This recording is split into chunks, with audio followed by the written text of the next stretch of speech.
Hello, everyone. Welcome as I see you come in from the waiting room. I hope you had a good time in our waiting room. Welcome to Power Skills 2020. This is day 4 of 5. So I'm glad that you're all here this morning. Well, it's this morning for us, but maybe that's something we could start with. In the chat, feel free to write where you are right now, where you're joining us from, so that we can get to know each other a little better.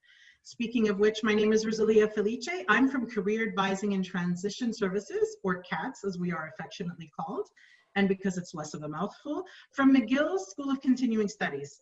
As our title suggests, we help people at that School of Continuing Studies students with their careers and career transition and soft skill training and events like this one. I've seen some, it's nice to see some familiar names in the audience. Thank you so much for being at a lot of our sessions, and we welcome you back. For the new faces, thank you for joining us at this session. I do want to say that the reason we wanted to have this session is because we often talk about stories of success. And stories of success are, of course, motivational, inspirational, but we don't want to give the idea that success is linear, that people who are successful, and whatever that means to them, just go from one success to another and they just keep rising. As we, that's not generally how things go. On this panel, we have 4 successful people, and they're going to tell you that their road to success was definitely paved with failures. And that's what we're going to focus on today. So it's a little bit of a twist. Now, while they're going to introduce themselves, I want to introduce my team first and volunteers. Then I'll say their names and we'll get right to it.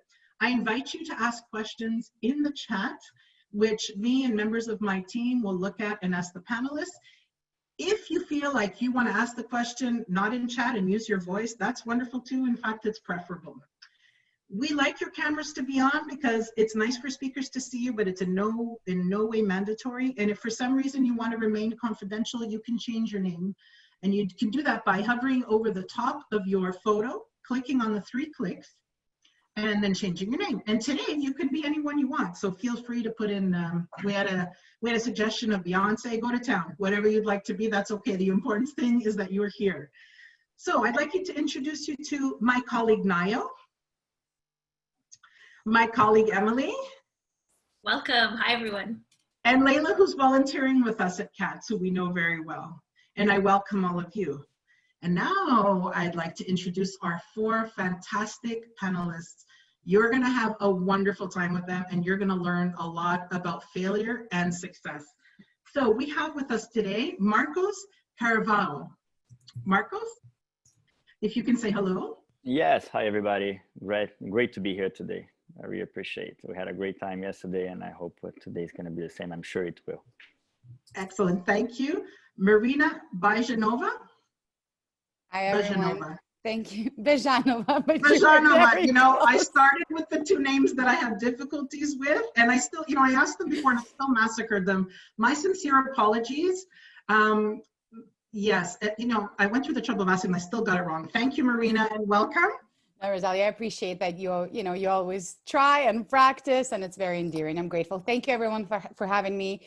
I hosted a workshop yesterday, which was just incredible to see how engaging this audience is and how everybody participates and is so curious. And today I'm here to talk about a less comfortable to me topic of failure. So I'm sweating, I'm hyperventilating a bit. I want everyone to know I might start stumbling and stuttering, but it's awesome to be here talking about it. Thank you, Marina. And Marina, it's Rosalia, not Rosalia. So I'm glad I could get you back. Oh, see, you just got me back just like that. There you go. Thank you. I failed. We'll just massacre each other's names today, and we'll do one. I'm sorry from the beginning, from everyone to everyone else. Melissa Dawn is here with us today. Did I get Dawn right, Melissa? You got it right. Don't worry. Thank you. Thanks for having me, and thank you for each one of you that is attending. Excellent. And Sylvia Otvos is also here with us today. Yes, hello. I'm so excited to be here. Rosalia, I graduated from McGill. I worked at McGill, and now to be here in another form and aspect that people from McGill don't know about, which is very exciting. So thank you for the invitation and welcome everybody. I see some some familiar names of friends who are on online with us. Oh, excellent. Good. It's Yes. always nice to have supporters. They might throw some easy questions at you, but we have other people who are going to challenge you a bit, which is All good. All good. So now, before we get into questions, and feel free to start popping them into the chat. And thanks for people who are saying we have someone from Mexico. What else do we have here? Lots of Montreal, Val, David. Nice. You must be loving this time of year over there. So thank you all. And thank you all for writing where you're from in the chat. So I'll now ask the panelists to introduce themselves. In a couple of minutes, just talk to people about the important aspects that you would like them to know about. So we'll go backwards this time. We'll start with Sylvia. Oh, good. Yes, I am a business owner and I have two businesses. My first business is called Rock the Cradle, and it is a doula agency. And my team and I, we help families have the most positive birth and parenting experiences possible. And I've been doing that for 8 years. I went from working at McGill to opening that business. And I am now also a business coach through So Vibrant. And I help women grow businesses. And I really focus on visibility, particularly in for women, and also money mindset. And I am host of a YouTube show called Money and Mindset at 40 Plus. And we delve into money stories and money blocks, all to help us women particularly be comfortable talking about money and wealth. There you go. That is what I'm doing. That's a lot, and thank you. I'm sure we'll have a lot of questions for you if you've delved into many different areas. Amazing. Thank you for being here, Sylvia. My pleasure. And now we'll go to Dawn. And Melissa, we'll go to Melissa. I'm gonna have more coffee. Melissa? Thank you. I'm the founder of CEO of Your Life. So I'm a leadership coach, an author, and a speaker. Basically, I help people get clear on who they truly are versus who everybody else wants them to be, and how to bring that forward in their life, their business, and their career. I also wrote a story about my life, how I turned my failure into success. It's called I Attract What I Am, Transform Failure into an Orgasmically Joyful Life and Business. Ooh. So thought it was relatable for the panel. But yes, I've had plenty of failures, so I'm happy to share them with everybody today. Well, thank you for being willing to share them. And obviously you wrote a book about that. So you're clearly comfortable with doing that. And we thank you. That's not a subject everybody likes or is comfortable. So thank you. Thank you very much, Melissa. Welcome from Toronto, from Jamaica. Love to see you. Welcome. And now next, back to Marina. Without the last name. Without the last name. My name is Marina Byezhanova. I was born in the Soviet Union and I grew up in post-Soviet Ukraine, which is why the word failure elicits quite a strong reaction in me, because that was a society where failure was not an option. Even from, for example, there was no such thing as recreational something, so with my kids, I learned there's recreational dance, there's competitive dance, there's everything has two options. We didn't have that growing up. It was either you're in the competitive option or just please leave, go home. And you're kicked out, you're not good enough. Whenever I came home, let's say with a B on my report card, I was top of my whole grade.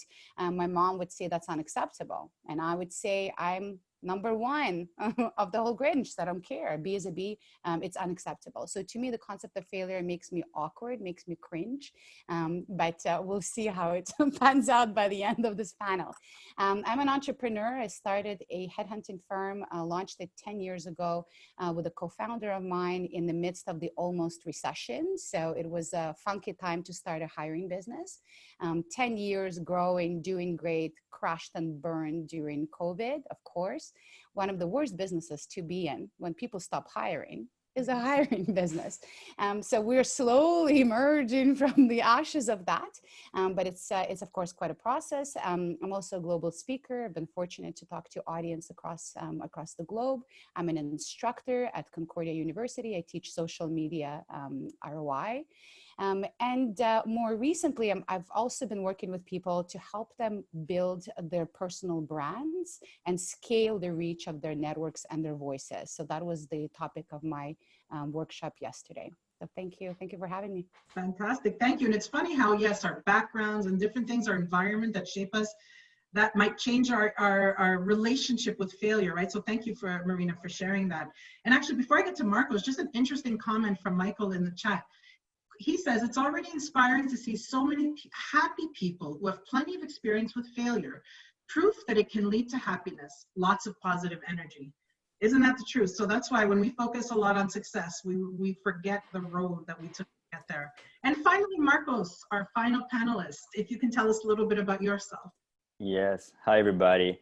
Hey, thanks for sharing your background, Marina. I'm actually quite passionate about Eastern European culture. I've done some business in Russia and Ukraine, and it was very challenging, but extremely interesting.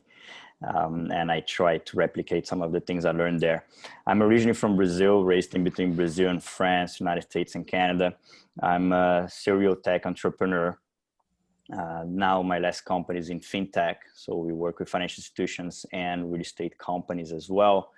And I'm passionate about advising other startups and mentoring whoever I can help if I have time. You know, I'm very excited to be in this panel because I have here actually someone that really helped me with my success and going through some of my failures, which is Melissa Dawn, who has been for a while my life coach. That's fantastic. Thank you, Marcos. And it's funny because we realized in forming this panel that it is a very small world indeed. And we didn't even know that Melissa and Marcos knew each other. So that's just to show you what a small world it is. Thank you, Marcos. So yes. We didn't lie, did we, everyone? We have an amazing panel. So feel free to start throwing your questions in there. Cats, volunteers, jump in at any time. I'll ask the first question, since you're all entrepreneurs. And as Marcos said, he's a serial entrepreneur, which I love that term. But as an entrepreneur, what's a failure, something you really failed at that you'd want other budding entrepreneurs to avoid? That if you can help them avoid it, what would that be? And this question is for anybody. Feel free to jump in. I'd like to start because I'm so passionate about this topic. So before having my own business, I was a VP of marketing. So I was very comfortable marketing products and services, but I had never marketed myself.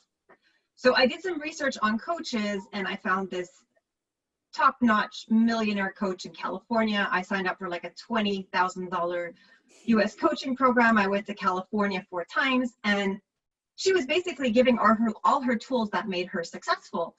And a lot of them didn't feel right for me, but I'm like, she's a millionaire, she's where I want to be, so I'm just gonna follow it. And I went against my gut when I did it. And like she would give us templates of how to word things on the internet and everything, how to sell, and they weren't working. And then I realized that was one of my biggest lessons, that if it doesn't feel right for you, don't do it. Because only when you are authentic can you attract the right people to you. And when you're not, you're either not going to attract people or you're not going to attract the right people to you. I love that, Melissa, and that resonates with me so much, and similar to what I was going to share, but a bit of a different angle. It's also important to know what it is that you really want, and that self-awareness is key, and it doesn't always come easily. It doesn't always come organically, because we often do use other people as a benchmark, right? So as in your case, that successful woman, you're saying, well, if this worked for her, it must for me.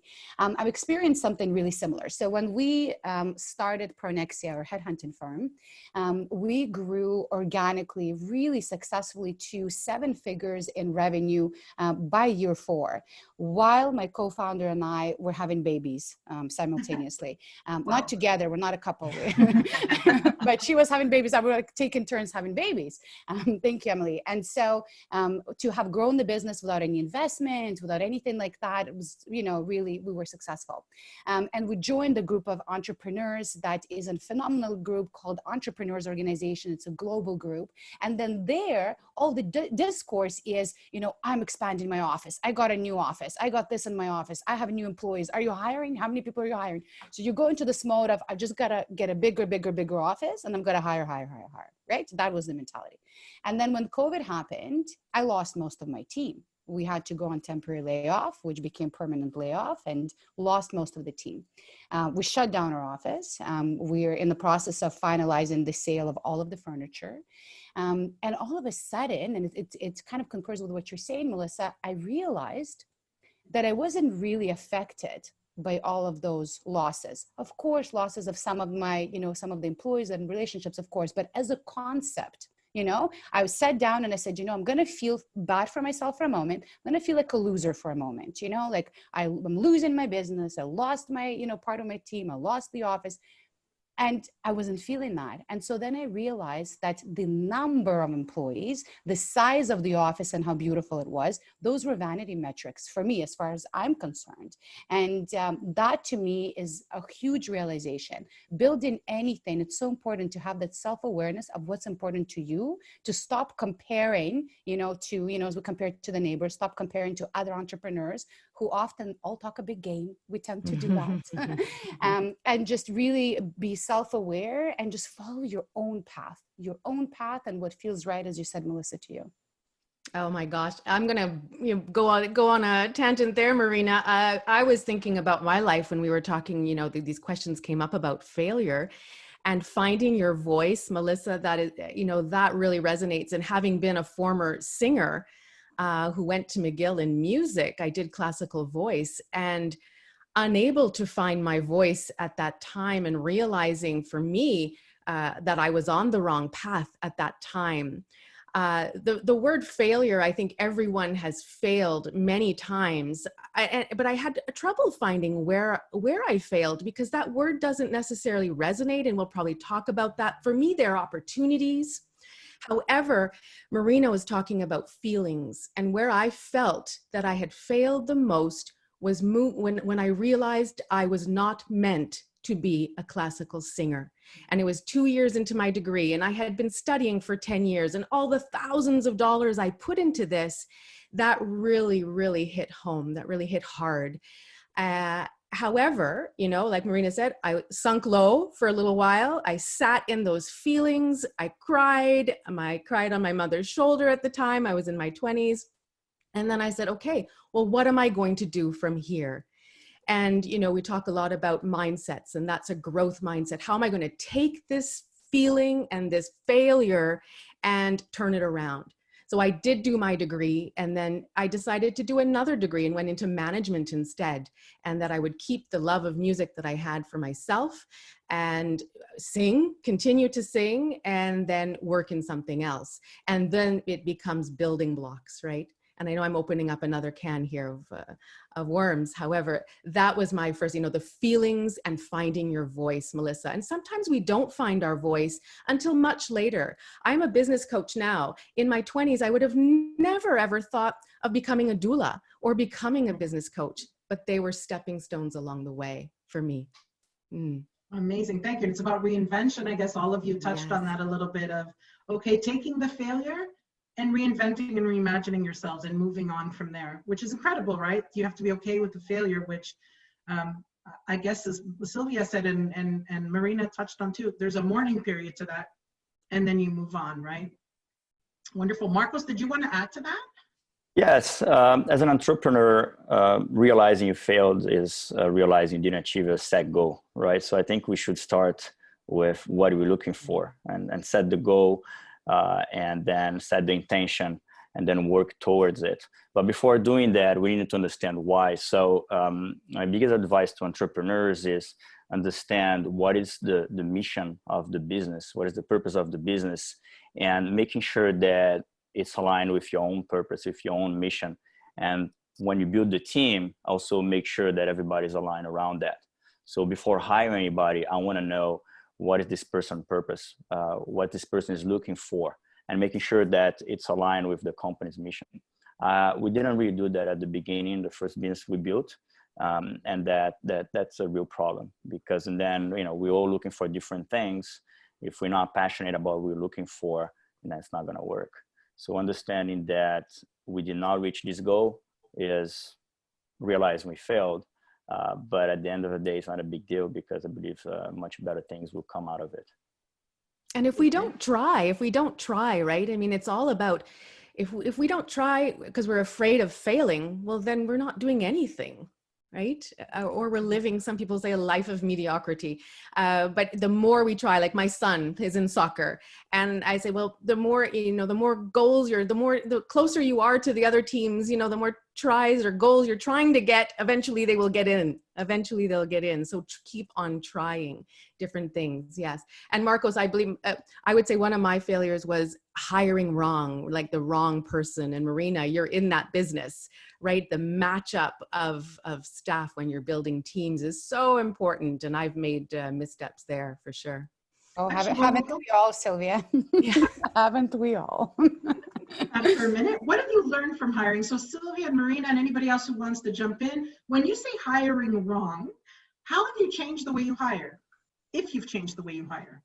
I mean, it's a great question. And the thing is, this is going to sound really funny coming from somebody who's made a career out of recruitment and built a successful business on it. But there is no magic wand. And really, you find out whether the person's the right fit for you when they're in the job. It really is, because I have seen plenty of people in interview thinking, wow, that person just will not fit, and got massively proven wrong. And I've hired people where I just celebrated to the moon and back, and those were disasters of my life that still haunt me. So I really think that the whole interview process and that whole thing, it's broken. You know, we're evaluating people on how good they are at selling themselves and making that, you know, solid first impressions. Because no matter what, we all do have a certain amount of bias, whether it's, you know, unconscious, but we do. And so we make these swift judgments. We don't necessarily take the time to dig really deep to understand. And even if you did, like, let's say it wasn't a 1 hour interview or 2 1 hour interviews, you're not going to spend 20 hours trying to really understand the person. And the person might have been a complete flop in their previous job, but because that was not the right fit, but would be great for you. But then we do references and we say like, oh, like that person said, you know, so I think it's really when somebody's in the role that you see whether or not they're a fit. Yeah, absolutely. Lots of great things there. And, you know, it's a real skill to hire people. And even with that, if all the time, and Marina, for anybody who follows you on LinkedIn, they know the kind of effort you put into finding the right fit and what you look for in the character. And still, it's just really difficult to make sure. And as you say, that you find the person you don't know until they're in the role. So yeah, that's tough.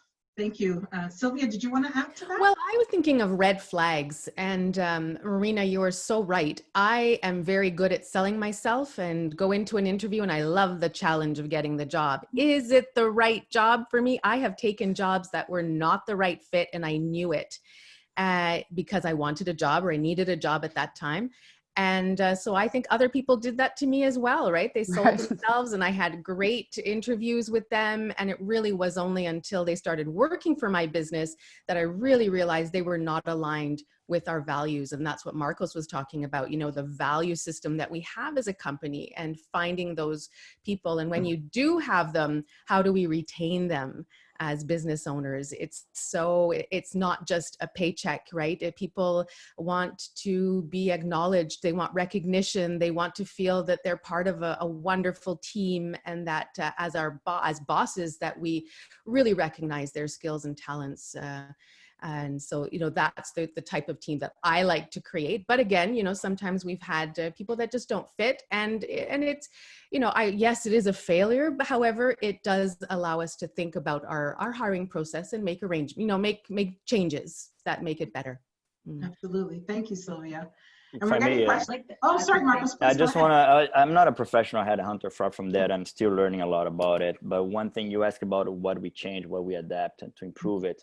And one thing we did in our company is to look more into getting to know the candidate in a personal level, especially in a startup, especially in a small team. You want to get to know that person's life history, you know, and I start every interview by like, hey, you know, let's just have a conversation. And like if we were having a coffee and you wanted me to get to know you in a short period of time. And usually with this beginning, and you know, we're talking about Sylvia talking about red flags. We can identify red flags, and it's hard to not judge. But the cost of hiring the wrong person is so high that sometimes you need to follow your instincts. Because whenever there is a red flag, and sometimes even a yellow flag, you know that this may not be a problem now, but it will become a problem in the future. So it's a lot of work. So I really admire people that do that as a full-time job, because it's really hard. Yeah, absolutely. It's tough. And the investment you speak of Absolutely. It's a cost, could be a very costly mistake, right? In time and money. So absolutely.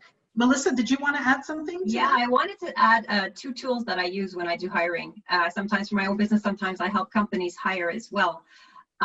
There's a great book called Top Grading and How to Hire A Players. And I got a lot of great ways to find A players from that. And there's another book that many organizations are using. It's called Leadership and Self-Deception from the Arbinger Institute. And a lot of leaders are using this book at many different levels, but they're also making people that they're asking to come back for a second interview to read this book and to discuss concepts on it. And you can tell a lot about how a person interprets this book. So that's just maybe a tool that you can play with in your hiring process. You know, just one, if I may, you know, just add a bit of my angle and perspective to that, Melissa. You know, because I have, it's interesting, owning a headhunting firm, I get paid by, you know, people like you guys, right? People who hire.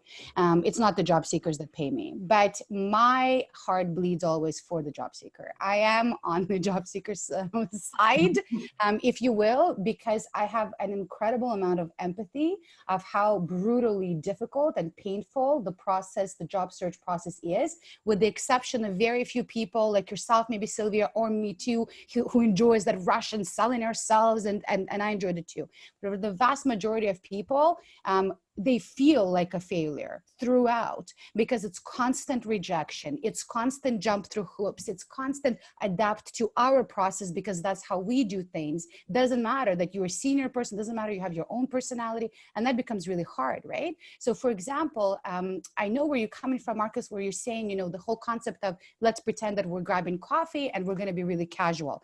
And I, for years, did the same thing and said the same thing. I even contributed to an article somewhere saying, if I don't imagine myself getting stuck in an airport with this person and feeling comfortable for 6 hours, then that's not the right hire to me. But then I've been thinking about it and thinking, but should it be that way? Because what if the person comes from a culture or is just the type of person who does not want to talk about anything personal, just doesn't, like, I'm there to do a job and I'm going to be the best person you can find. What if the person is autistic, for example, right? And just really wants to focus on the task at hand, and just doesn't want to, you know, kind of follow that process, or, you know, top grading is an interesting system, and I've seen it work for some companies, but then I've seen other companies misuse it and have this very rigid process. You know, I shadowed an interview with a fellow entrepreneur who owns a very successful business, who was using top grading and saying something doesn't fit. So I came to shadow one of his interviews. He was interviewing a CFO. And because he was so focused on following the process, he literally sat with his laptop and was just asking questions, putting in an answer, asking questions, putting in an answer, barely making eye contact, made it feel very formalized. There were all these scorecards. Everything was so structured. And then the person left and said, no, I'm not so interested. I'm looking for more of a startup vibe, something less rigid. And I said, no, their vibe is very startup. They're not rigid at all. It's just this interview process is rigid. So it's also important that the interview process should, as much as possible, fit the culture of the company and not just be followed, you know, again, as best practices, because it's best practices here, and not reflect, because the candidate experience has to reflect on the employee experience, right? And if you're so structured as top grading tends to be, with a lot of benefits in it, and then people come and it's not what they expected, that creates that dissonance as well. So we also don't want to be hiring our friends necessarily. I think a lot of people that I know, you know, yes, getting that vibe, oh, this person could be a really good friend, but are they a good fit for the job posting that I have?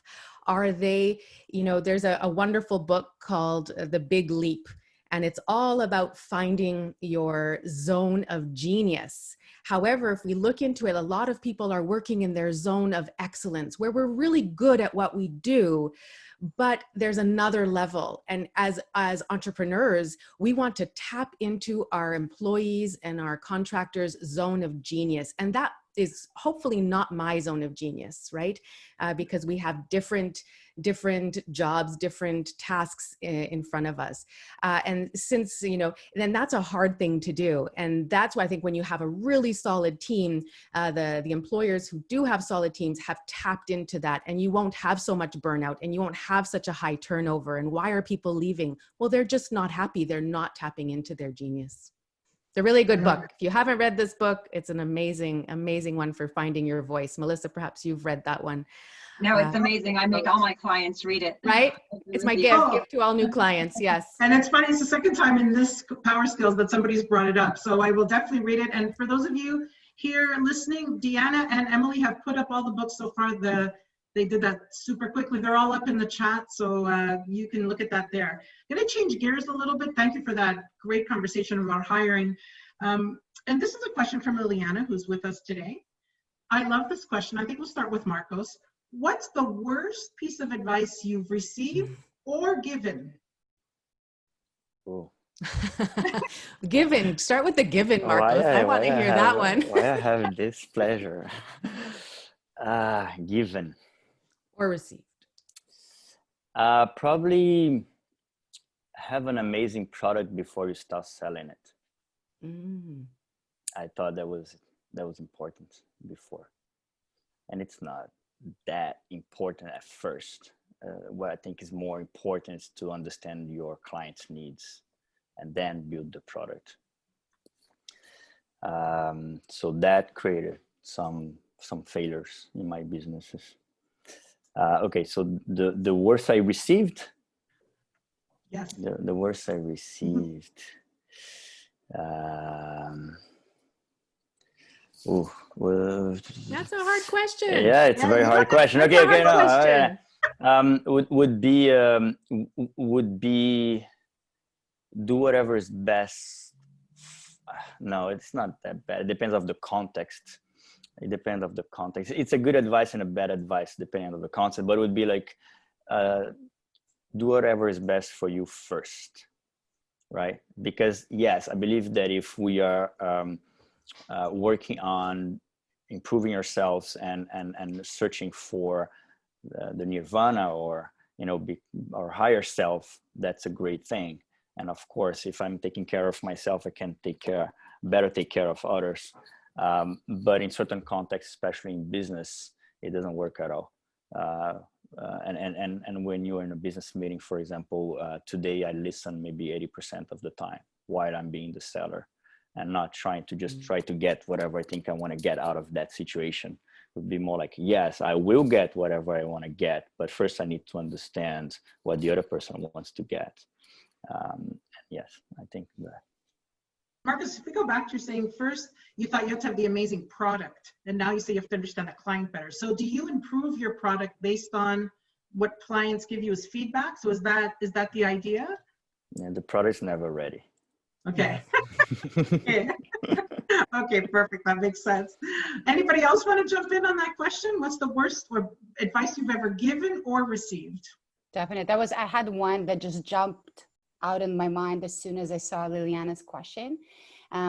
One that I've given, nothing comes to mind. Okay. Only give good advice. No, I suppose nobody told me, or if somebody told me, I blocked it out. But I can share one that I received that stunned so much, and I dwelled on it for the longest time. So I was invited to speak at a small private gathering of fellow entrepreneurs. And I was very excited, and I went and I gave my talk, and I felt really good about myself, and I came back home. And the next day I got an email from one of the guys who was in that group. Pretty much his advice to me was to never do it again in no such certain terms.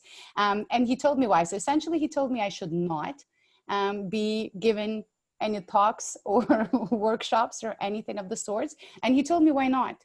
And the worst thing about it was that it wasn't mean-spirited or, patronizing at all. No, he meant really well. It sounded all very constructive. I didn't solicit that feedback, but I suppose we can call it feedback. And that was the advice. And it really made me stop and question myself and whether I was delusional in thinking that, no, this is something that I'm passionate about and I want to continue doing, because he was somebody extremely successful, more successful than me. So I did trust the opinion, and it affected me quite a bit. Fortunately, my desire to not even speak, to talk is so strong that I continued, and it did not stop me. And then, really interestingly, the end of that story, and then I used it so much, added it to my parenting toolkit for my 10-year-old. This is the story of kind of before and after. But I came to another event a year and a half later, another event for entrepreneurs. And as I'm sitting, I'm setting my stuff up, I'm preparing, everything's great. People start arriving. Who walks through the doors? That person. And I kid you not, I went into a complete panic attack. I went to the bathroom. I was pouring ice cold water on my wrists because it was helping me calm my hyperventilation down. I was thinking of the reasons I was going to give as to why I should leave. I was like, should I just fake a kid emergency, or just my stomach emergency, or what emergency am I having right now? And then I went out and I did it. And he just came up to me after and said, what happened? You're a completely different speaker, a completely different person. What happened? And in my head, I was thinking, thank God you didn't happen. Thank God I didn't listen to you. And so it all worked out. And we've maintained a good relationship since. I've never told him how much that email affected me. I think by now I should. But as I said, I've used this to motivate my daughter not to quit soccer. And I've used it in all sorts of places. He's become a bit of a legend with people that know me. But yeah, that was bad advice, and I'm happy I didn't listen to it. Sometimes bad advice could lead to this, right? Not only did you go and pursue what you wanted to do anyway, but you use it as a life lesson for other people. And I'm glad you brought up the fact that sometimes if it's somebody who's, quote, more successful than us in whatever way that is, that we might take their advice as automatically being correct and right, because they should know more and they're more successful. And I know that one of you brought up, I think it might have been Melissa at the beginning, that yes, it was Melissa. You were talking about just because somebody gives you advice and doesn't mean it works for you or you have to take it. And of course, Marina didn't. So I'm glad that was brought up, because I think a lot of people do that, right? Well, this person should know they've done this, this, and this, but what works for them doesn't necessarily work for us, and they may not always be right? Wonderful. Did anybody else want to jump in on this question before we move on? I will. Yes, thank you, Melissa. So the worst advice I ever gave, so I had 2 divorces. So if you ask me what's one of the biggest mistakes I made, it's not ending the relationships when I thought they should be ended, letting it drag on. Now the mistake I made is I projected my experience and my learning onto somebody, because as soon as I saw the relationship wasn't going well, I'm like, I want to save them years of time, like years of time that I wasted, like with good intention, and just tell them to leave. It's not working. It's obvious. Because if you're meant to break out, why waste another 5 years of your life? You know what I mean? So I said this, and it wasn't the right thing to say because the person wasn't ready and overreacted. And I realized it's like you really have to, be careful the way you say things, because if somebody's not ready to hear the message, they're not ready to hear the message. You have to respect where that person is at. So that's probably one of the worst advice. I meant well, but it didn't come out well. And probably one of the worst advice I received was also from that coach in California. And it might work for some people, but I never say this to my clients, which is jump and the net will follow. So she was because I was a single mom. I was building my business on the side while working full time. And my boss had just pissed me off so many times. And I remembered her voice, like jump and the net will follow. So I said I quit before I was ready to quit. Now, yes, the universe had my back, and I remember the mortgage was due on the 24th, and I sold a big package on the 23rd. It's true, the universe always had my back, and I always made it. However, it was very stressful, a lot of knots in my stomach. It wasn't easy. I did make up my salary within 6 months of losing my job, but it was extremely stressful. And I always tell my clients, not to do that. Either have a cushion or have something on the side, but don't expect jump and the net will follow. And if you do, expect that you will have a lot of sleepless nights, so. I love that, because we're often told, follow your dreams and follow your passion. And I'm not saying those are bad things, but yeah, have a plan. It's probably also here it is, unsolicited advice. But it's funny because we see that everywhere, right? Jump and you'll be taken care of. And if you're doing the right thing, things will just happen for you, which yes, happens a lot of the time, but you have to be ready for it if it doesn't. So I love that. Thank you, Melissa. I was going to piggyback on that. Rosalia, is as coaches, I have had good ones and bad ones, just like Melissa. And as coaches, we kind of sometimes wonder, I hope we're on the side of the good ones, but I have had coaches who rather than coaching, they're not really coaches, but they're more consultants. And I've paid a lot of money as well to be told, you need to do this, this, this, and this. And then I go back and try it. It was like, okay, phone 100 people in the next 2 weeks and get those calls in. And I'm like, why is this not sitting? And then realizing months and a lot of money later that that was not my problem. I actually need some mindset work. And as a good coach, they should have been able to, or, they misstepped. And as coaches, we want to give you options, but it has to come from your heart before you will act, right? It's, I need someone to help me get to that point where I will act. And that's exactly what Melissa is saying, with our coaching clients, is we bring you to that to make you see all the options. And exactly in my doula agency, I mean, how many mothers have been told, just get the epidural, don't even try anything else, or this is what you need to do, and you need to and who are these people? Who are you telling me these things when you don't know my reality, and you just met me? And it's I see it in both, and unsolicited advice for sure. Everyone's got their say in what we're doing. Yeah, absolutely. It's my big pet peeve, but thank you, Sylvia. Thank you all for contributing. Everybody out there in the audience, if you're enjoying this so far and you think you've learned at least one thing, how about a thumbs up with your reactions, so that we give some love and appreciation to our speakers for taking the time to be here today. Thank you. Lots of thumbs up. Look at all those thumbs up. We've even got one of these. Yes.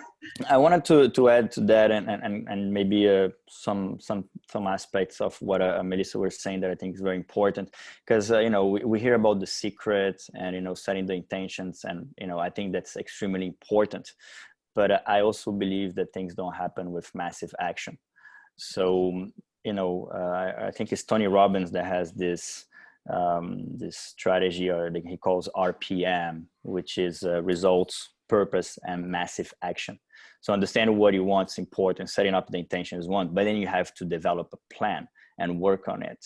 And I do believe that the basic theory of the secrets is works and is valid. But if you don't have a plan and you don't work your ass off, it's never going to happen. The secret, as in the law of attraction, right? Yeah, the law of attraction. Law of attraction, for those who don't know. Yes, the law of attraction. Manifestation. Yes, and that's why I love talking about failure, because yes, you read The Secret and you read things like that, and you talk about the law of attraction, so you find all these people who have found success. But of course, you don't hear about the many others. And again, I also believe in it, so I'm not dissing that.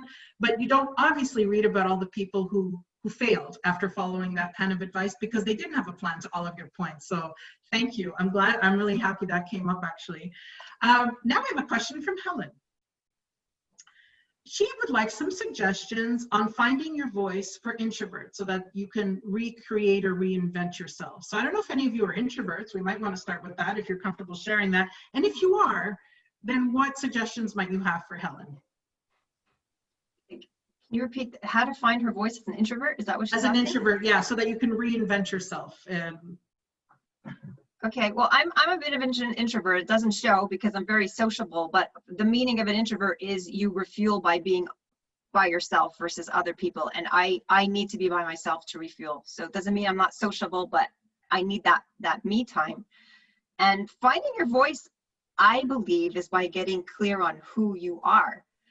That's what we do as part of coaching, right? You get clear on your values, on your purpose, on your higher self, and on your vision. And once you do that work and create that self-awareness, it's easier for your voice to come out. Excellent. Anybody else want to weigh in on that?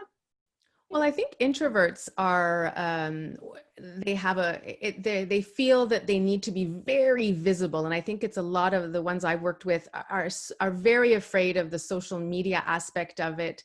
But then we're confusing, the real term with introverts, like Melissa says, where I refuel. I'm an introvert, but I'm also very extroverted. I think I'm in one of those in between type of people.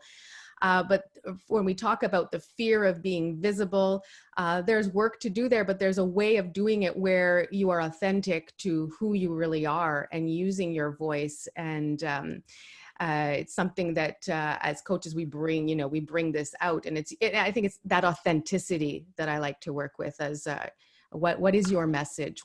How can you help people?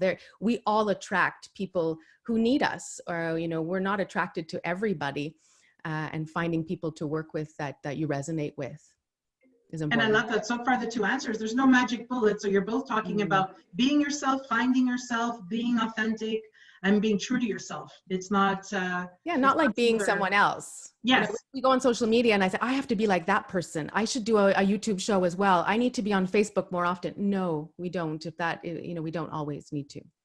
Excellent. Thank you. Anybody else want to jump in on that? I could jump in. I was actually watching a video from this channel on YouTube called The School of Life. I'm not sure if people know about it. I really like it.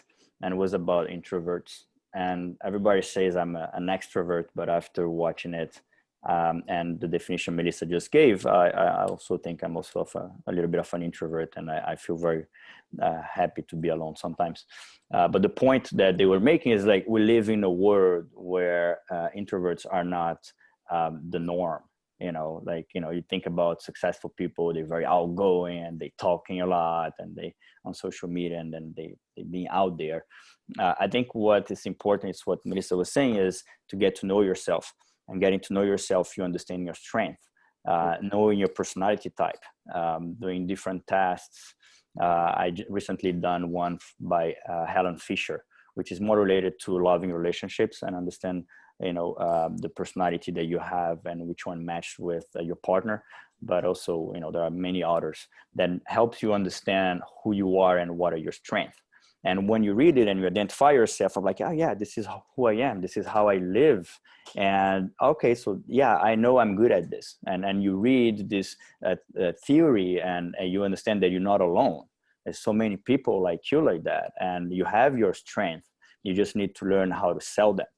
And that's usually an issue that introverts have. They have a hard, difficult challenge of selling themselves. So I believe we need to learn how to sell ourselves. And people are always afraid of selling, but we're selling all the time. When you go on a date, you're selling yourself. You want to find a partner, well, you're going to have to sell yourself. So yeah, I think this learning how to sell yourself and sell your strength, especially in the digital world now, when there are so many job positions for introverts, and they usually sometimes make a lot of money. I think you have a lot on your side as well.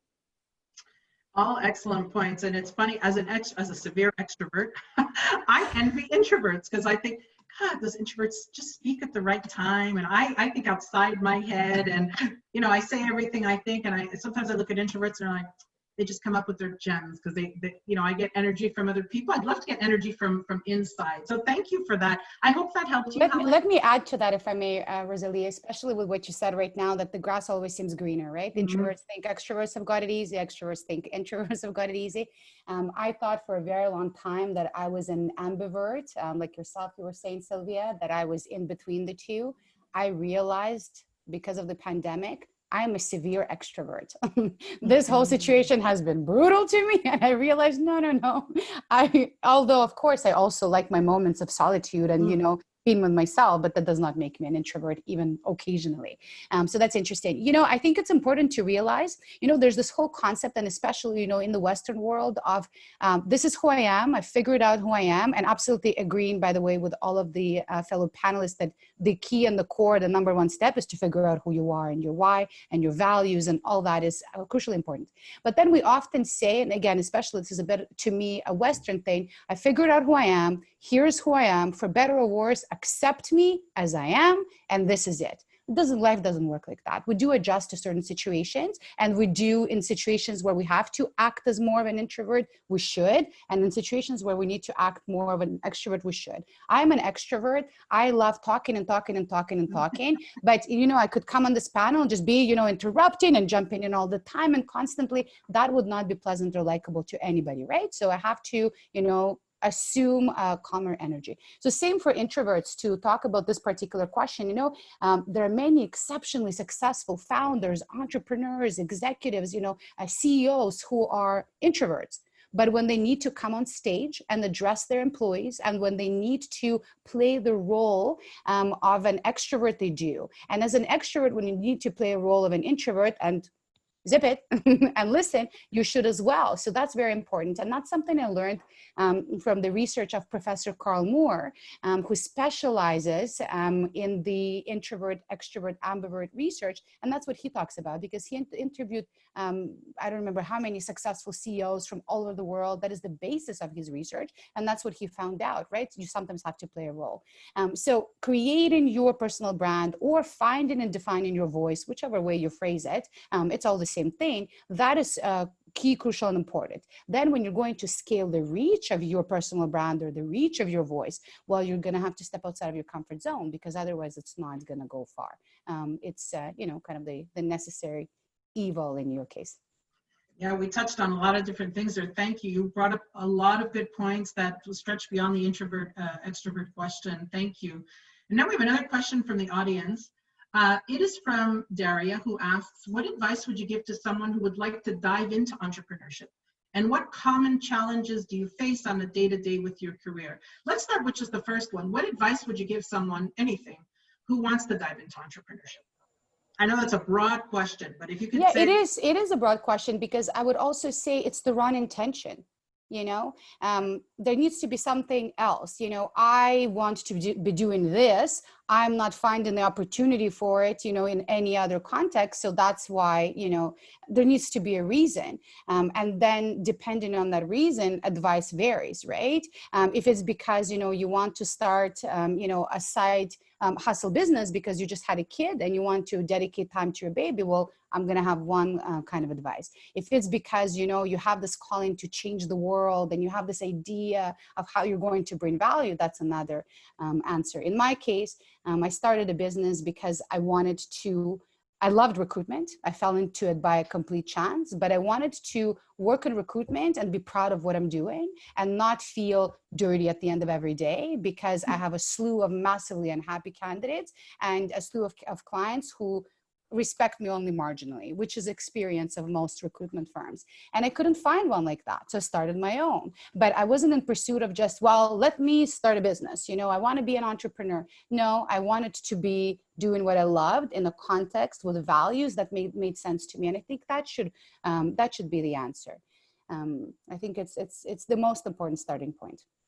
Excellent, thank you. Anybody else? Knowing why it's extremely important, but a really good advice is to hang out with an entrepreneur for a while, you know, and maybe find an entrepreneur you admire and ask him to be your mentor, because that's going to give you a clear visibility on how their lifestyle is, the challenge they face, and ask this person to be transparent with you. I think it's the best thing. If you don't have an idea and you dream about being an entrepreneur, you're not really sure why, well, ask for an internship with an entrepreneur in a startup. I think a lot of people have preconceived notions of what it is, or these idealized versions that we see online a lot about, you know, young, rich people on their sailboats and whatnot. I get a lot of calls from women wanting to be doulas, and they see the agency that is blooming, and they have this desire, particularly after giving birth for many of them, to do the, you know, to help other women give birth. And then when we start talking the nitty gritties about, well, what does that look like? You may be away from your house for a couple of nights if someone, you know, you're attending a birth, or you might be away from your family, the salary expectations, exactly what Marcos is saying, what does that look like in your field? So talking to other entrepreneurs who are doing what you would like to do, that you aspire to do, is very, very eye-opening. I did not do that when I opened my first business. And I would say that, yes, I found it very challenging and a lot of surprises that just had I asked the questions before opening my company, I would have had answers and maybe I would have done something different. I don't regret it now, right? Because again, all the building blocks But there were lots of surprises at the end. You know, if you think you're going to be making $500,000 in your first year, well, you know, maybe that's, you know, not realistic. So I love that, you know, talking to other entrepreneurs is very inspiring and getting the nitty gritty details. Yeah. And also to realize, like I know like a lot of people that have a skill and they want to become a consultant or have their own business, but that you might be spending more time marketing than actually doing what you love. And I didn't know that, right? So I'm like, oh, I'm going to put all these hours into it. But especially in the beginning of the business, you're spending like 3/4 of your time doing your marketing, your selling.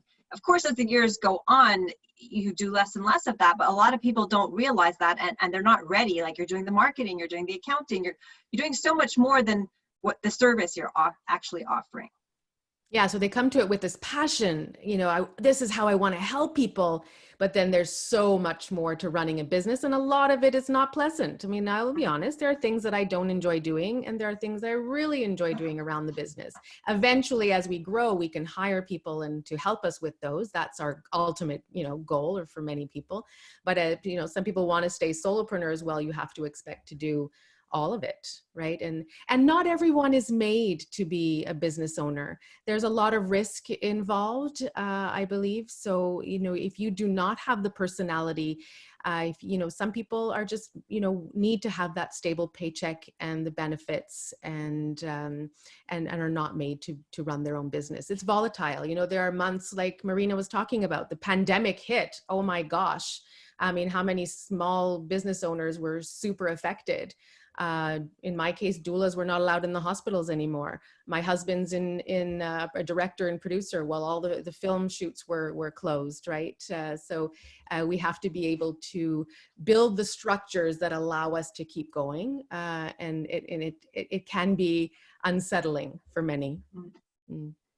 Absolutely. So you talk about risk being something important that an entrepreneur or an entrepreneur who has an idea, that's something they should consider. What are maybe another character trait, and I'll just ask all of you to say one, aside from being okay with risk and not being risk adverse necessarily, what's the one character trait that you think if you didn't have, it would be really tough to carry on with your entrepreneurship or to have started your business? I would say flexibility, because you always have to adapt. You always have to adapt what's going on. If you can't be flexible, if you're stuck on doing things in the same way, you're not going to move forward. So it's always like, okay, this is happening, and you know, you always have to expect the surprises. What am I going to do? How do I adapt? So it's a continuous conversation. Okay, thank you. Anyone else? Resilience. Resilience. Yeah, it's major. You should always look at the bright side of things and the light at the end of the tunnel, and keep going and never stop. Yeah, I'd say determination, Rosalia. It's for me, being determined. Yeah, that would be my word. Marina? For me, it's being passionate, and just passionate in general is a character trait. Not I found my passion and I'm pursuing, because God knows I've pivoted a couple of times now, but just being passionate, because I think that when you're really not just doing things to be doing them, or because, you know, this is, you know, I don't know, let's say entrepreneurship is in vogue right now, I'm going to do that, or consulting is I'm going to do that, but you really come from the place of real true passion. People feel it, and then you get a following. You get a following of clients, you get a following of supporters, you get a following as far as your teams, and that becomes and that is really important. When you're able to inspire people through your passion, things become much easier. And also passion, Marina, don't you find that it allows you to wake up in the morning and be excited about what you're going to be doing, even if you're in a period where things may not be going so well, right? Because you're very passionate about, you know, helping or having that impact on your people. It's really interesting. You know, I discovered that actually during the pandemic. Again, I keep referring to it because this the last few months have been an eye opener on so many levels. It is incredible. And when you were all talking about the law of attraction, manifestation, all stuff that I connected with during the pandemic, I cannot tell you everything that's happened.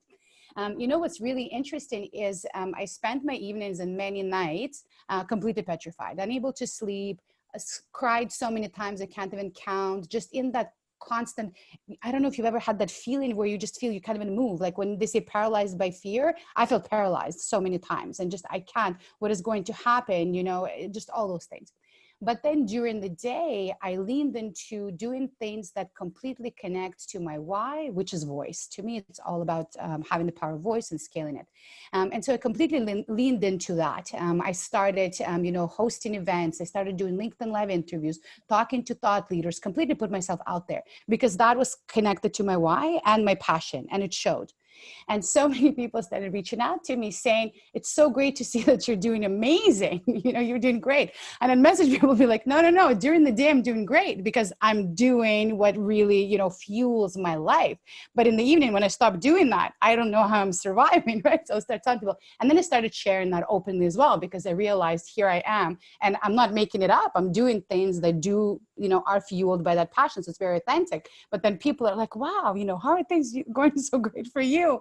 And I'm like, no, they're not financially and as far as the business, but this is working out. But you have the adaptability that Melissa said, the resilience of, you know, Marcos, the passion and the determination to keep going, right? You could have easily have said, screw this, excuse my language, but, you know, I'm going to find a job and be in HR somewhere, right? But you didn't.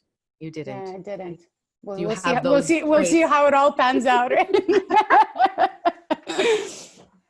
Okay, now on that topic, so since you've all failed and you've all obviously have the character traits you've mentioned, resilience, determination, passion, adaptability, what's your self-talk now when you do fail? Because you've all failed and then had successes after. So when you go through a major failure now, what do you tell yourself? What's that self-talk?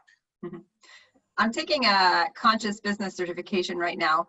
And the book that we're reading from is called Conscious Business from Fred Kaufman. And I really love his approach and I'm using it. And he said, you can either take the victim approach and say, oh shit, why is this happening to me? Or you can take the player approach and say, oh, fertilizer, how can I use this to make me grow? So I'm looking for all the fertilizer in every situation and seeing how it can make me grow. Yeah, I think it's a time to be reflecting. I was like, why isn't this working? Like, I thought this was something I wanted to do. I'm putting this in place, but sometimes there are things that, you know, wall after wall after wall, while some things are very easy. And I like to go with the, you know, be in the flow where the easiness comes. And so I will stop and it's very about the conscious, it's being conscious of what's happening. And you know, taking the steps then to reflect and say, okay, well, why isn't this working? Where's the bottleneck? Where can I improve? Or should I just move, you know, stop this project and move on to something else? I don't have those big feelings of, you know, failure, oh, woe is me, but, you know, it is, why is this not working? You know, data does not lie. So let's look at the data, what's going on, and then move on from there. Either we stop, we, you know, continue, or we start something else. Leila has her hand up. Yes, I have a question actually. It's about the passion and about what you just said, Sylvia. Because you mentioned that you had this passion for singing, right? And that was the only time where you felt for sure that you failed, when you knew that you couldn't become that, right? It was a deep feeling. Yes. The deep feeling of failure. Well, there is no failure, as you all mentioned. It's just how you feel about it. So, but then you were so passionate about it, right, at the time. So what the question here is, how do you know how long you can continue with that passion you have, or it's time that you change the direction of your passion because it's not working? Because yes, passion could take you to a point, but I mean, if it's not meant to be, for example, it's not meant to be, right? So how do you dissociate between the two, or find out?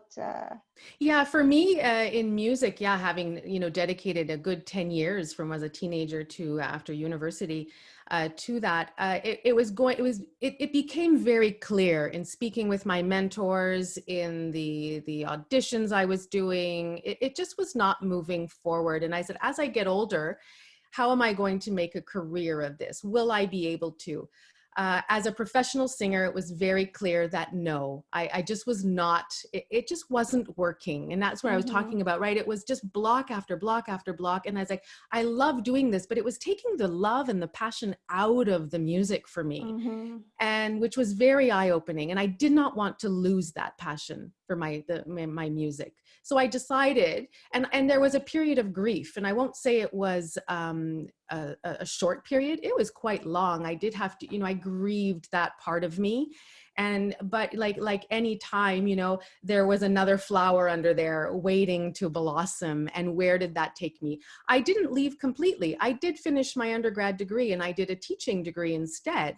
And then I said, okay, well, what am I going to do with this? So then I said, there needs to be people managing artists. And I decided to do my MBA to work in the arts. And I did, and I love that. And then I had another opportunity afterwards. And then it just became that all of these different opportunities. I think Marcos talked about goals earlier on in the talk. And I think having goals is very important, and giving yourself some timelines for these as well. And then always checking in to see how things are going. Perhaps others have other things to say about that as well.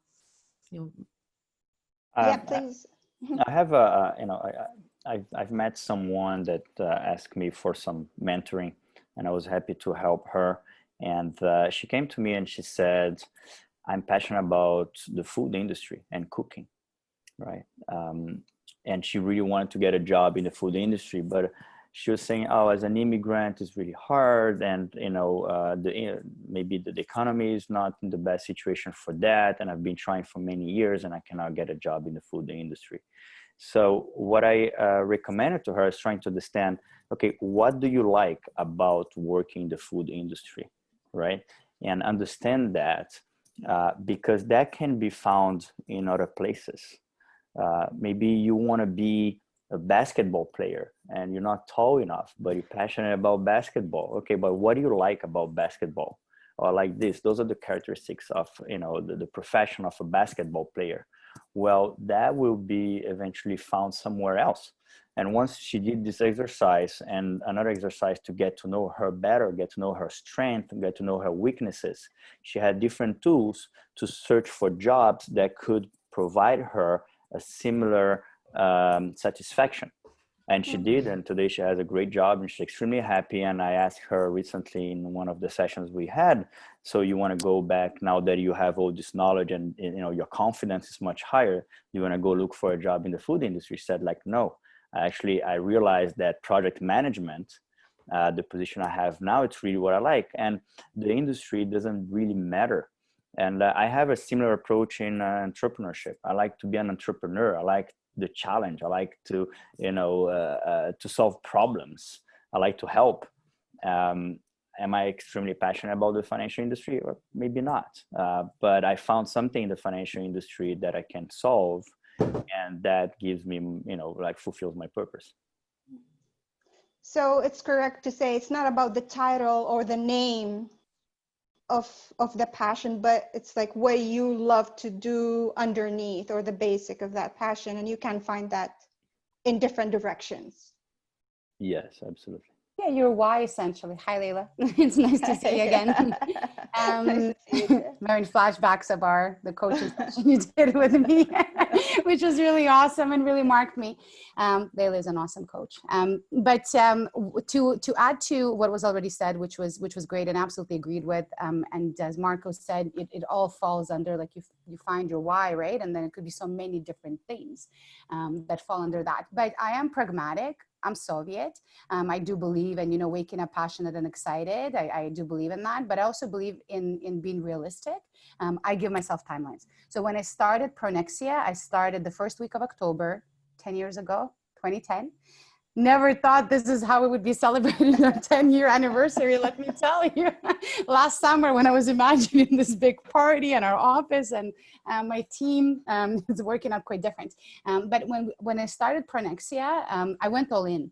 I didn't, start building slowly on the side. I went straight from mat leave into starting the business, which, I've learned a lot of women do that. I don't know if it's the hormones or we feel like, I'm a superhero now. I felt I'm a superhero. I felt when I had my first kid, I was like, I produce humans. I can do anything. Like starting a business, sure. Like I produce humans. I was hoping for that exact same feeling with my second kid, but that didn't happen. So anyways, started the business right away. And I needed to pay the bills. I did not have any trust fund savings, any side cash, anything. I'm an immigrant. No.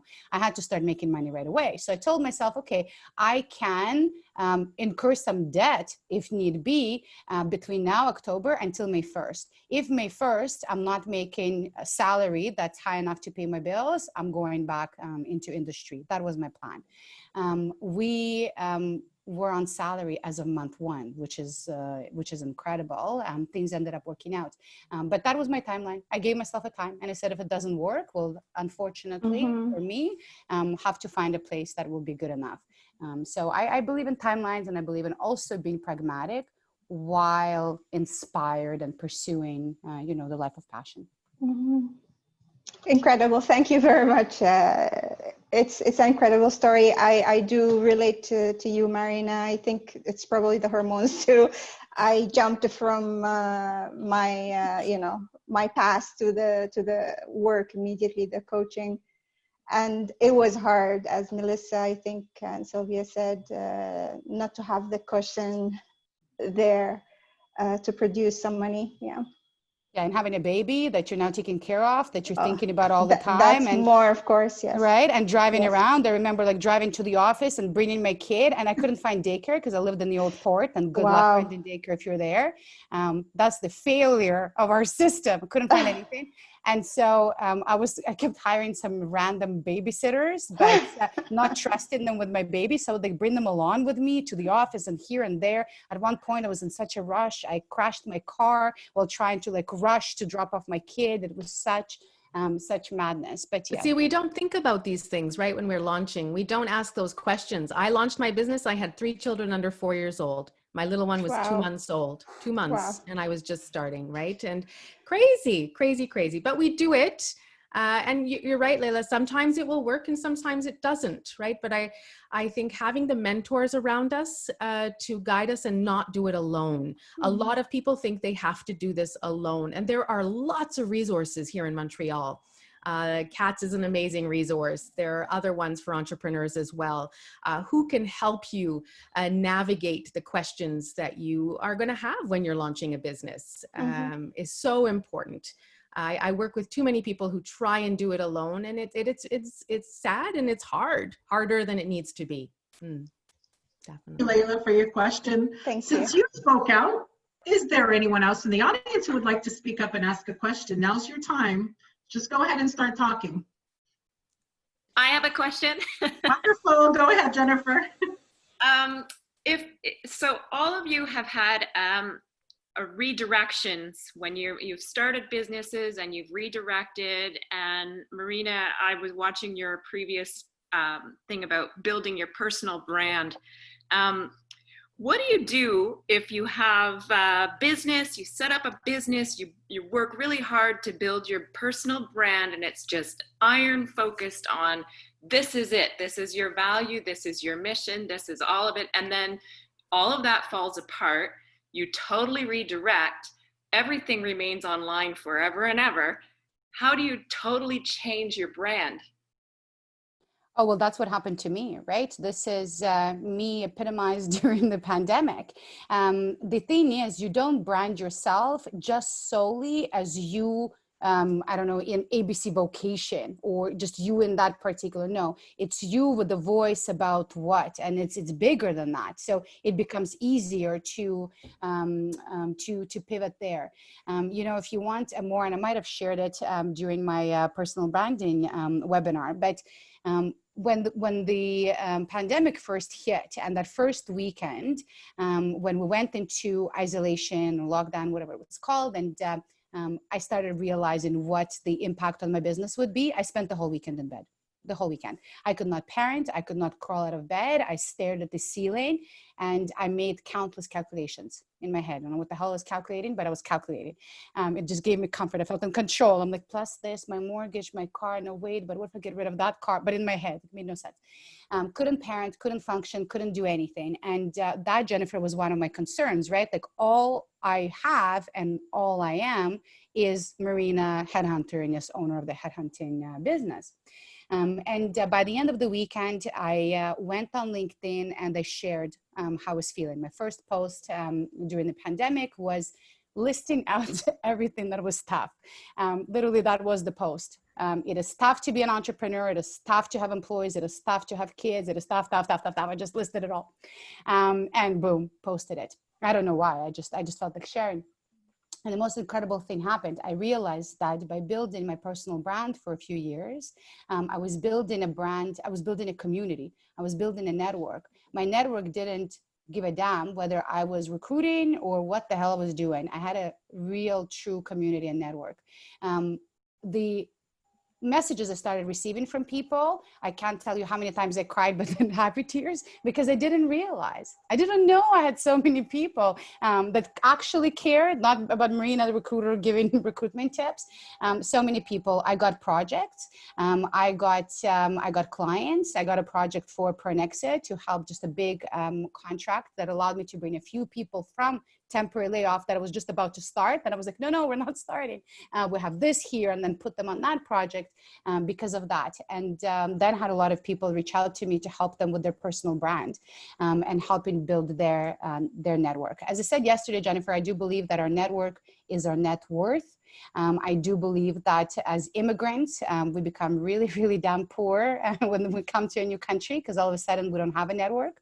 And your personal brand is really you building a community and building a network. It's not you building yourself up just in one capacity, period. It's you building a group of people that actually happen to care, as I found out. I felt that too when I have two businesses. And how do you go back and forth? Some people are going to know me from my life in music. Other people will know me from my management or my McGill times. And then I started my business, and here I am helping people birth, and then people are going to, connect me with that. And then now I'm coaching. People are saying, hey, I didn't know you're coaching. And I was like, yes. This is who I am. It's Sylvia Otvos. And now I have people from coaching who know that I work in birth and have a wonderful team. I may not go to births anymore. However, I do have this lovely team. And then they kind of, it goes like this. There's a flow to it. But it is, it's Marina, it's Melissa, it's Sylvia, it's Marcos, and who, what are the different things that we can do. And I think if we're passionate about it and love what we're doing, it'll follow through. Yeah. Sorry, I was on mute. Excellent. So I'm actually going to ask the panelists now, because we only have 13 minutes left, and I want to make sure, is there something you really want to say or give advice or that hasn't been covered yet? Or is there something you want to ask one of the other panelists? Yeah, I feel that I always have something to say. It's just this need, I think it comes from childhood of censorship, living in a society of censorship, right, to constantly, put a lid on it, that I just cannot stop talking in every topic. You know what I wanted to say? And again, to me, this is a Western thing, and perhaps my panelists will disagree with me. But I feel that what's important about failure is important to, acknowledge and then learn something from it, and that's it. I find that we spend too much time over glorifying the concept of failure and celebrating it too much. And that doesn't, just for the sake of it, that doesn't sit well with me.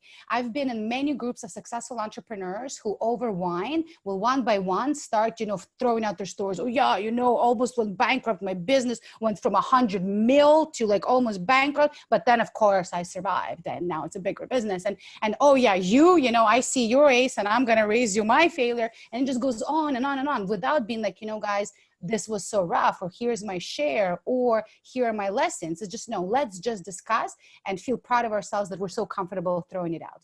I see it starting with how we educate our children. And that was a big eye-opener for me when my daughter started competing in dance and receiving medals and like ribbons and stuff.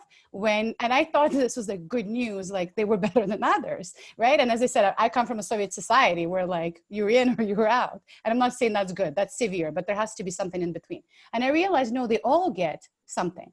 And then I went to see her friend's skating competition, and I saw this one kid who spent more time not on her feet but like on her behind, more time on ice. And this was a competition, and I was like, poor child, you know, like this is rough for her. And then she comes out and her coach goes right into her and goes, yay, good job. And I go, but why? Like, what are you teaching? There's no lesson here, you know?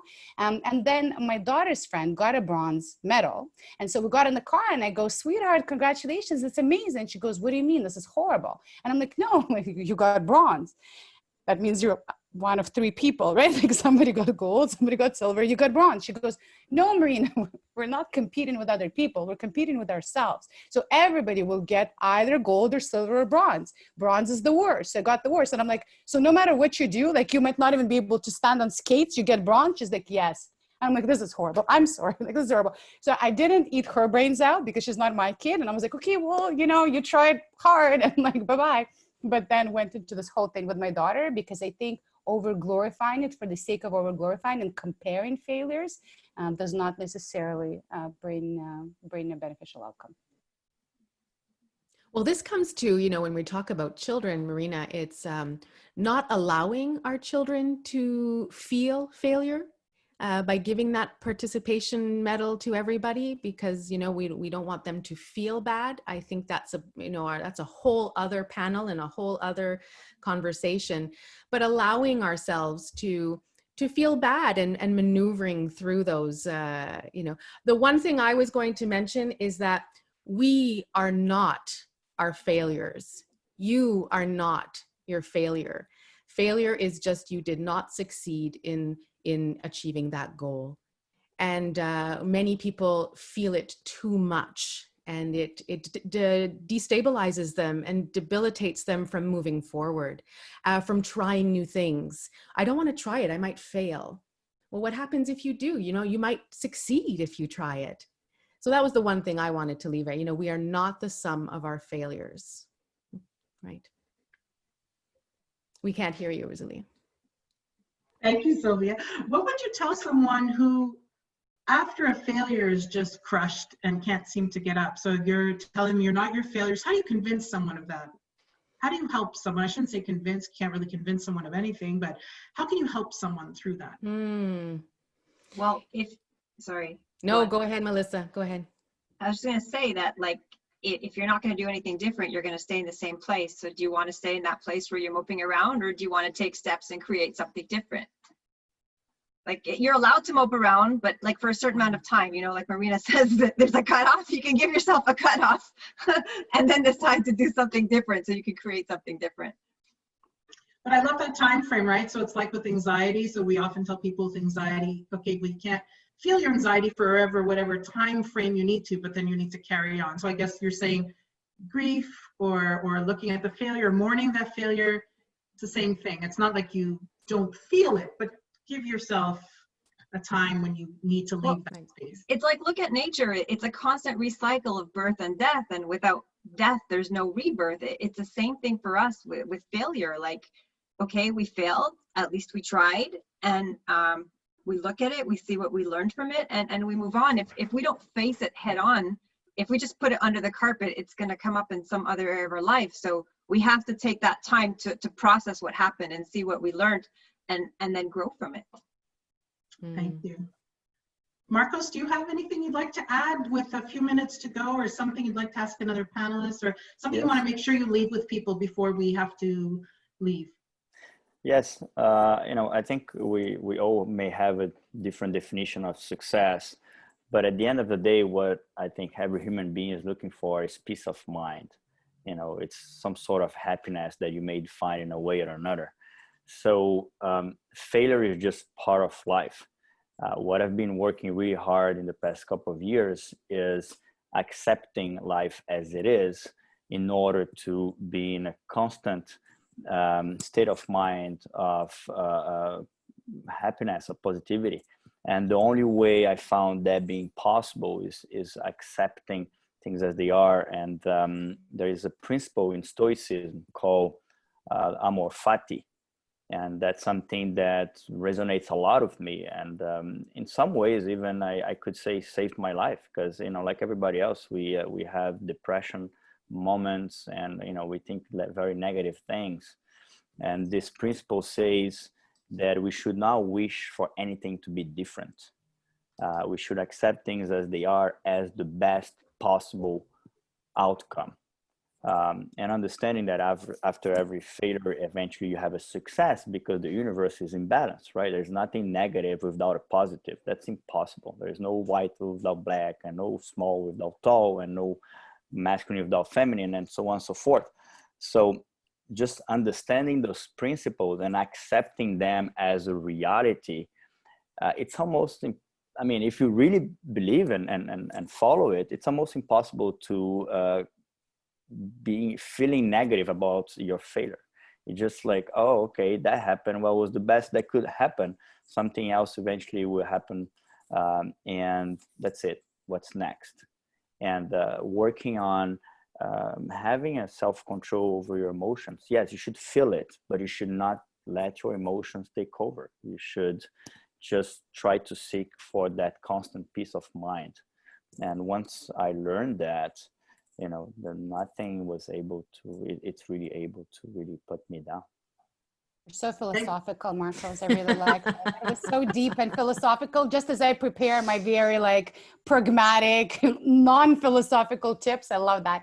I totally agree with what you said. I don't think we should be building a you know, snowflake society.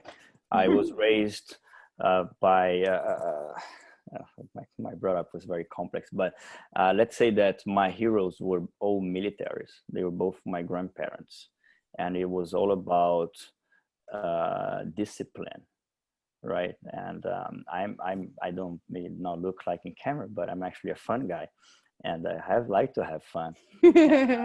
But I'm also extremely disciplined, and I don't think, you know, we should accept low standards. Everything I do, I try to do my best, and that's sometimes a problem for a lot of people. You know, I'm not liked by everybody, but I'm not looking to be liked by everybody. That's pretty impossible, right? Accept myself as I am, and I agree with you.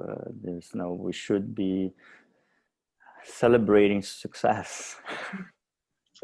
Thank you, everybody. We have 4 minutes left, and I know we could continue this conversation all day. So to that, I'll say you can go to our Facebook page where this video is being streamed live. And if you have questions that we didn't get to, and I do want to apologize for that, you can throw them in there so that we can continue that conversation there. And if maybe, Emily, you want to post our Facebook link so that people can go there. And before we leave, and before I thank these incredible panelists who gave us so much here today, I was wondering if those of you in the audience can put one word in the chat on how you feel right now as you're exiting this conversation. Don't, it could be whatever it is. We're not, it could be negative, positive, neutral. Just what are you feeling right now after this conversation? I'll ask the panelists. Okay, we've got inspired, encouraged, energized, grateful, inspired to start a business, inspired, reassured, inspired, great job. So this is for our panelists. So I can't thank you all enough, but I hope that these words thank you. Lots more inspired, lots more grateful. Thank you, Marcos. Thank you for being here. So I'd like to thank all of you for being here, for asking questions. Again, I apologize that I didn't get to all of them.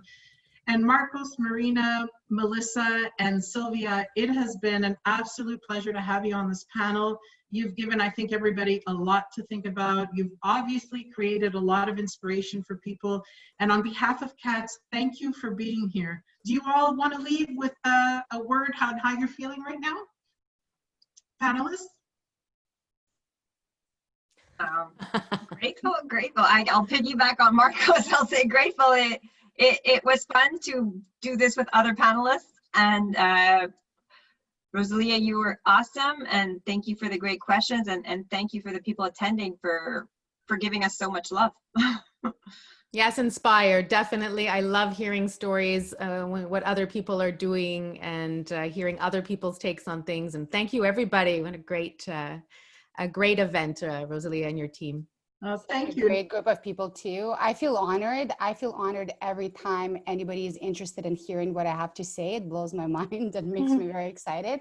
So thank you so much for including me with these amazing panelists that we had today.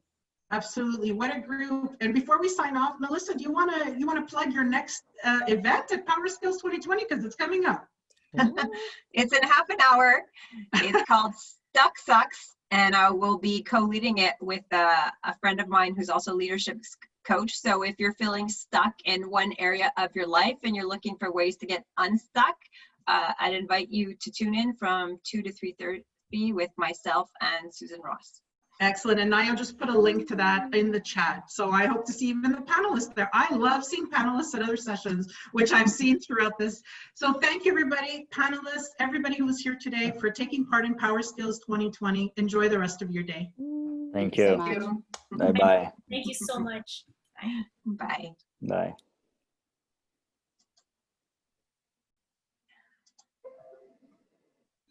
Bye.